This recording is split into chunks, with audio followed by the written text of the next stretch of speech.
just like Mahatma Gandhi, one person.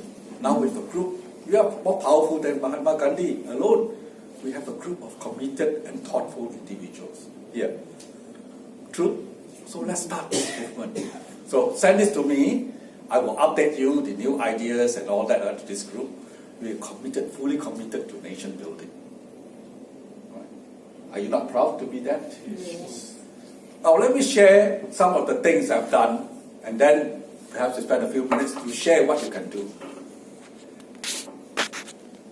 Now, I have, as you know, yesterday, for those who haven't received how many have received my article, read my article on how the government can triple the results in the Focus magazine, business magazine yesterday? Anyone got it?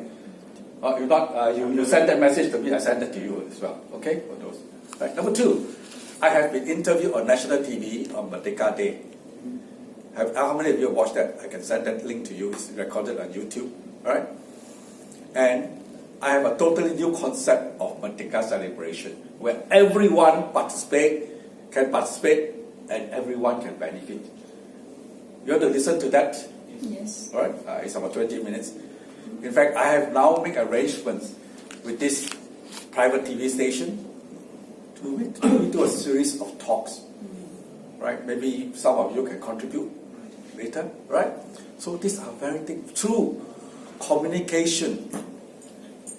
And this is what Victor Hugo says. Nothing is more powerful than an idea whose time has come. Do you think the time is right now? Yes. With new government? With our organization MAPS? Do you think time is right? Yes, the time has come. And so let's be the initiator. Let's be the leaders and not just following. Let's launch this movement. Let's change the world by starting to change Malaysia. Then Malaysia will be a what? The model for the rest of the world. Right? And how to build a nation from where it is today to where we want it to be. Right? Now, the thing is that now I want you to spend maybe 2-3 minutes, think about it. What is it that you can do? I did writing, I have TV, and now I'm arranging for BFM interview so that get the movement going. Right? Hopefully I can speak to some government organizations, talk to the ministers and all that. Whoever has contacts with these people, let's find someone who is good at it, who has some ideas to share with them. Right? Today I hope I planted the seed for nation building. For speakers, not nation building, for speakers for nation building. Do you think it's possible? Yes. All right. Can you spend 2 minutes thinking what you can do for nation building as a speaker?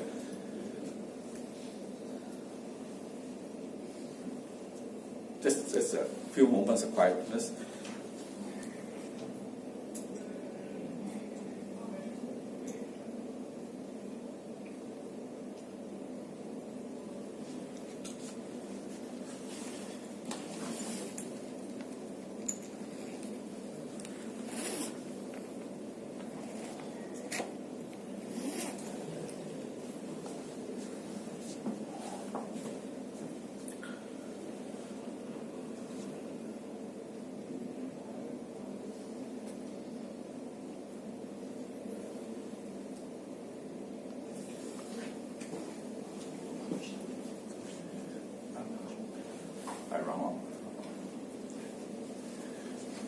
Okay, the best idea will get a copy of my book.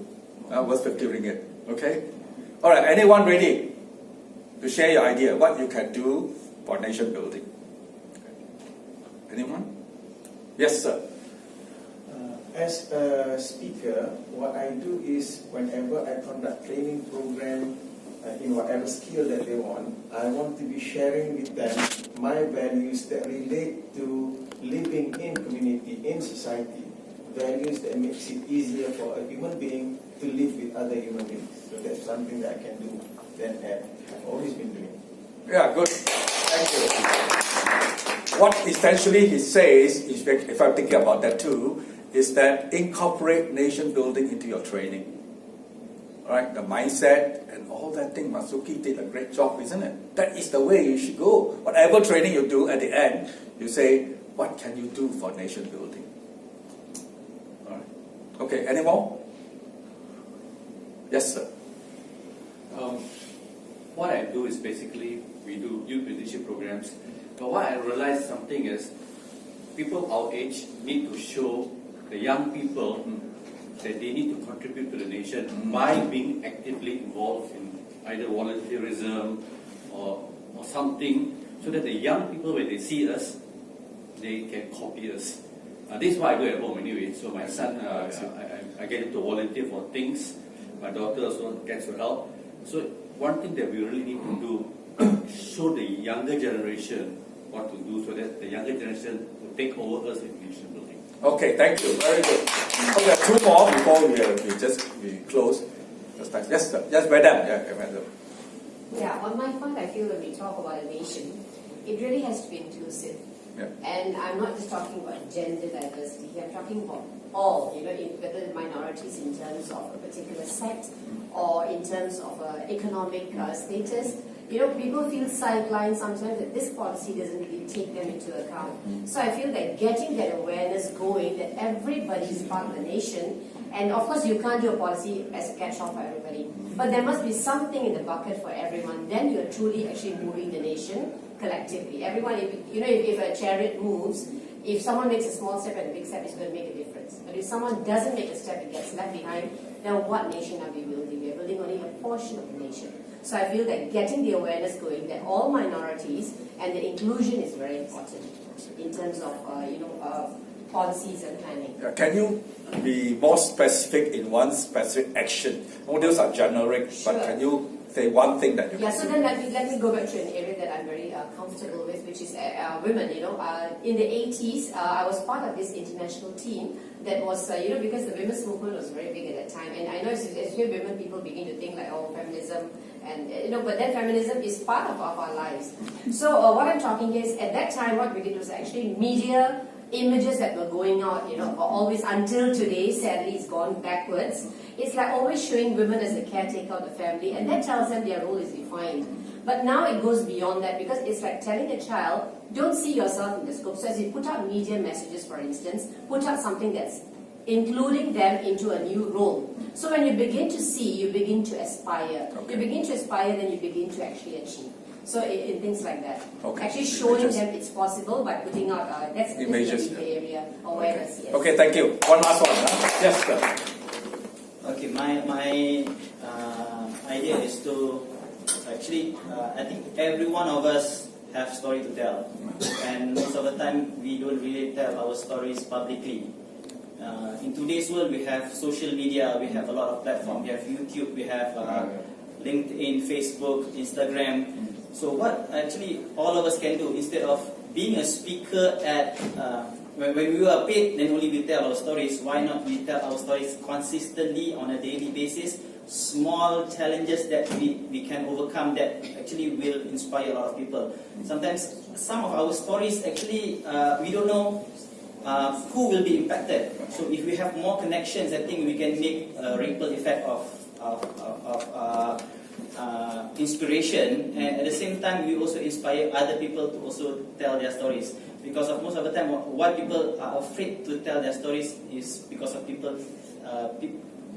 It requires people to be vulnerable, Okay. and I think sometimes I also do think that sometimes we think that people will judge us. Okay. But why not just tell stories, and then I think because of I was inspired by a lot of stories of others. Okay, thank you.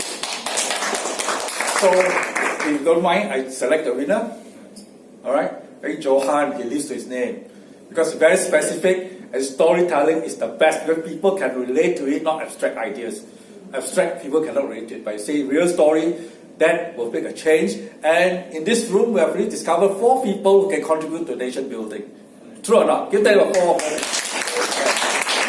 So, Johan.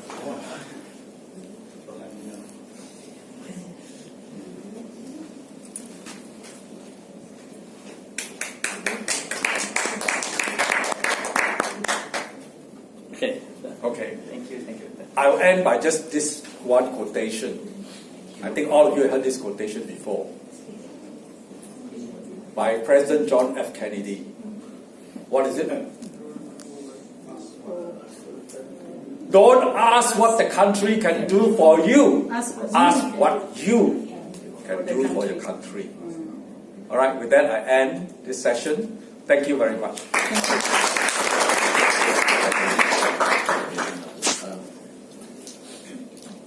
Actually, I'm not the MC, so I'm not sure who's. It's okay, I think you go ahead.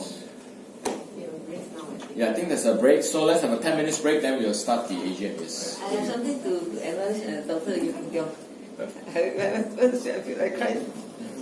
It was Dr. Kim Kyung who had me started. When I was just a teacher, I went to, there was some program, creativity conference, he was the one who organized. And I love creativity, and I saw the price was 300 extra. The non-member is 800, and member is 500. And that time my husband just passed away. I tell you, my conscience, I cannot pay that 300 extra. Can you help me? He said, you must become a member of my staff. But it's not in time. He said, you just come in, you help me to sell my book. I said, I want to attend. I can only help you to sell during the break. He said, wow, you're so keen to study. That's why I just need you to help. That's how we started our friendship. And then he introduced me to other great creativity trainer. And when I first started, all my content is from his book. This is what? You are creative. You are creative. Yeah. And I take all his content and help him to sell his book. That was how he helped me to get started. Thank you very much. Yeah, thank you. Okay, those of you who want to take a break can take a break. There's a break, isn't it? Yeah, so before those we- who want to talk to me or want to share your ideas, feel free to come. So before we take a break, let's give Dr. YKK another big hand for, in a short time, you can creatively inspire many people. All right, Thank you so much. ladies and gentlemen, Yeah. just a short announcement. We have a forum, so let's adjourn. Let's do this. Yeah.